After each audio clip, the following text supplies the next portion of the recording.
Assalamualaikum warahmatullahi wabarakatuh. Para pendengar rahimakumullah, bersempena dengan hari-hari terakhir daripada bulan yang penuh dengan keberkatan diri, marilah sama-sama kita menghidupkan roh takwa dalam jiwa kita dengan benar-benar menginsafi segala ketelanjuran serta kelemahan diri kita ke hadapan Allah Subhanahu wa taala. Sesungguhnya seperti baru semalam kita merasakan kerinduan yang amat mendalam untuk menyambut kedatangan bulan Ramadan yang mulia. Tiba-tiba pada hari ini dengan tanpa disedari, Ramadan hampir berlalu pergi meninggalkan kita. Sama ada disedari ataupun tidak, kita telah pun berada pada malam yang terakhir pada bulan Ramadan. Bahkan hanya tersisa lagi 2 hari yang terakhir daripada Ramadan untuk kita memanfaatkan peluang pengampunan, pembersihan diri daripada dosa-dosa serta kesilapan masa lampau. Pada malam yang terakhir pada Ramadan ini, terdapat salah satu daripadanya yang merupakan malam yang sungguh istimewa. Ia disifatkan oleh Allah Subhanahu wa taala sebagai malam yang lebih baik daripada 1000 bulan, dinamakan sebagai Lailatul Qadar. Dari itu kita melihat bagaimana Sayyidina Rasul sallallahu alaihi wasallam apabila memasuki 10 malam terakhir Ramadan, baginda akan mengajak para sahabat radhiyallahu anhum ajmain untuk turut sama bersungguh-sungguh tekun beribadah.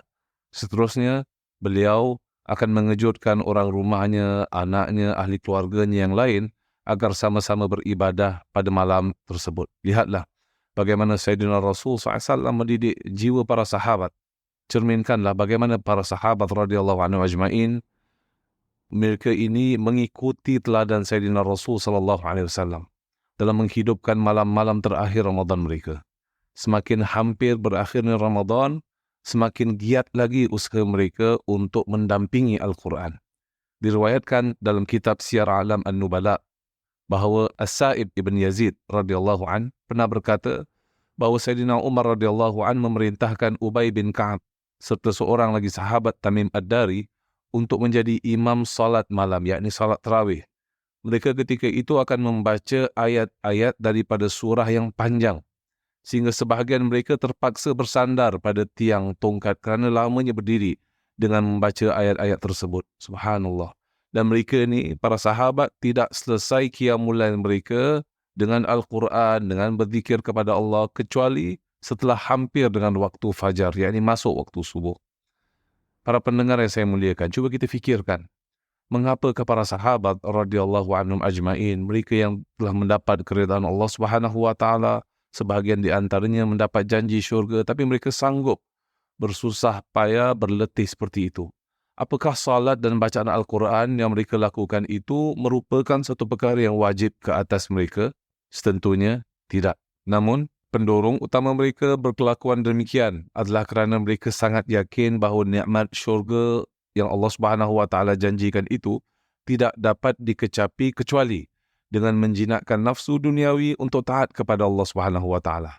Maka persoalannya sekarang, bagaimana pula tentang hal keadaan kita hari ini, para pendengar yang saya muliakan? Ingatlah, mungkin malam-malam terakhir Ramadan kali ini bakal menjadi malam yang terakhir buat kita.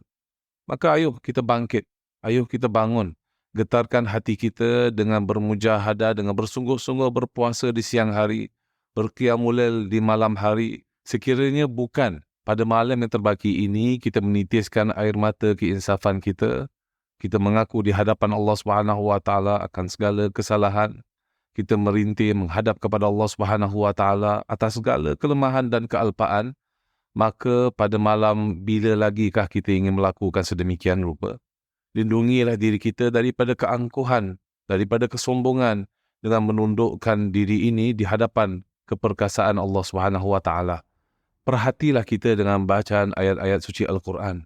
Tidakkah kita ingin tergolong di kalangan orang yang beriman yang dinyatakan oleh Allah Subhanahu wa taala dalam surah Al-Anfal ayat 2? Bismillahirrahmanirrahim. Innamal mu'minuna idza dzukirallahu wajilat qulubuhum wa idza tuliyat 'alaihim ayatuhu zadatuhum imana wa 'ala rabbihim yatawakkalun. Artinya, sesungguhnya orang-orang yang beriman itu ialah apabila mereka disebut nama Allah Subhanahu wa taala akan gementarlah hati mereka.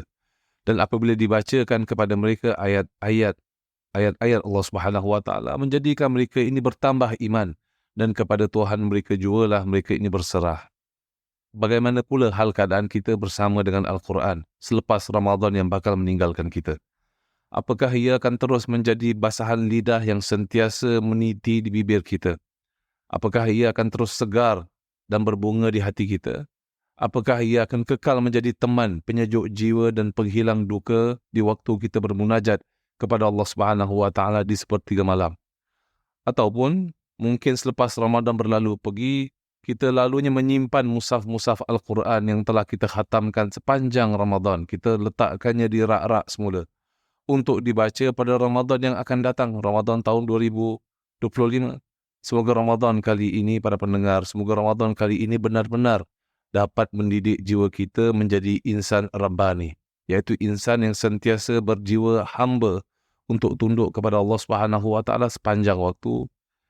Sekian, selamat berbuka. Wabillahi taufiq wal hidayah. Wassalamualaikum warahmatullahi wabarakatuh.